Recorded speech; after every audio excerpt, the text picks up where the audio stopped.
Paper makes a difference.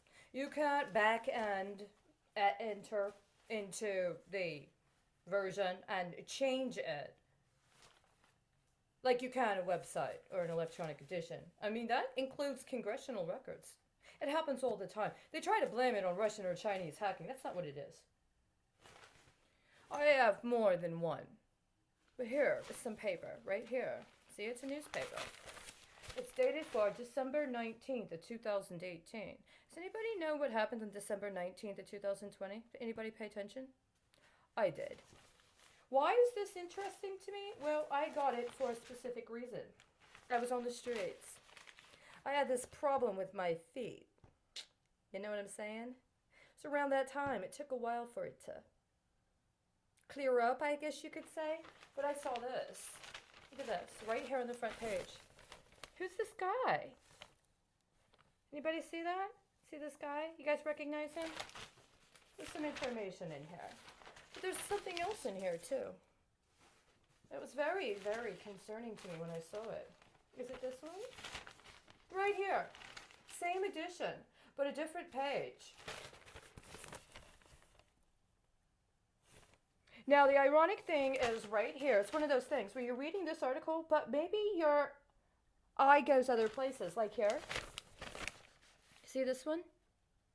Yes, that was right after the election. While I was on the street constantly being pinged to run cryptos that financed other people's campaigns. And sometimes I didn't know whose campaigns they were until a little later.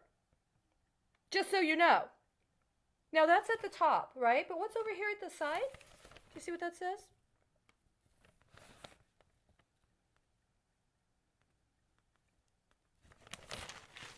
The best part about this one is this one here. In addition, the foundation paid $158,000 to resolve a lawsuit over a prize for a hole-in-one contest at a Trump-owned golf course, $10,000 to buy a 6-foot portrait of Trump at a charity auction, and $5,000 for ads promoting Trump's hotels in programs for charitable events. Apparently, Trump set up some sort of charity for veterans. And there was fraud. And it was prosecuted in the state of New York in 2018. But that's not even what I'm looking for here.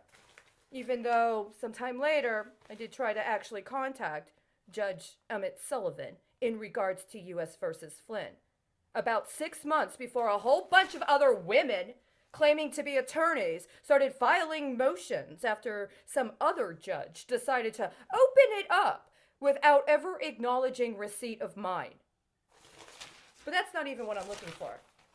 The same edition.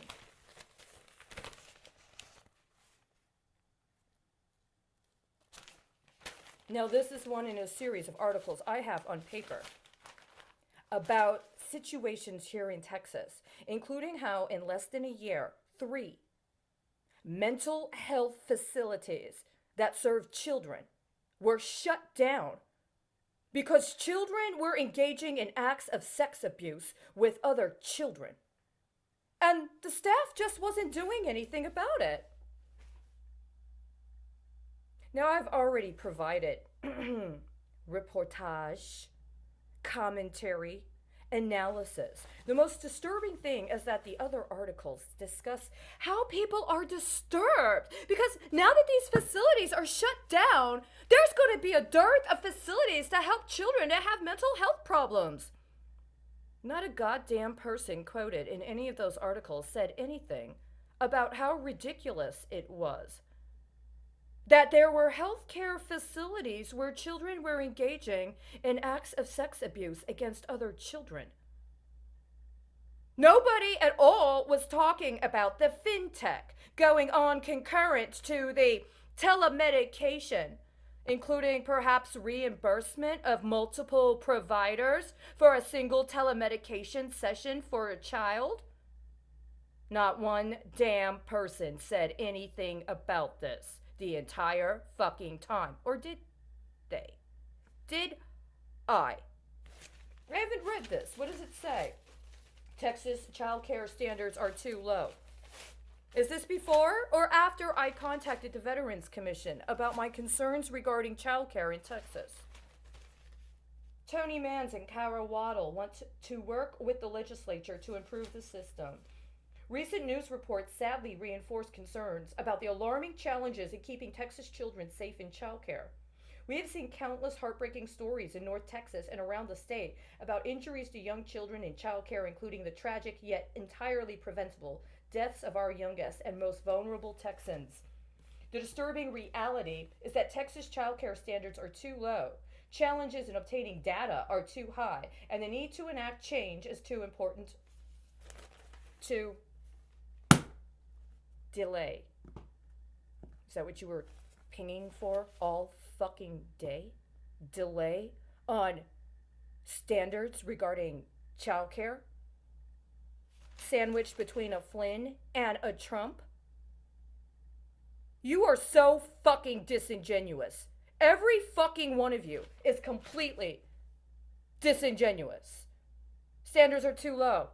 Access to data is too hard to get. You got plenty of fucking data. The problem is with the methods of acquisition and who you allow to be the authority that you'll talk to and who you won't talk to.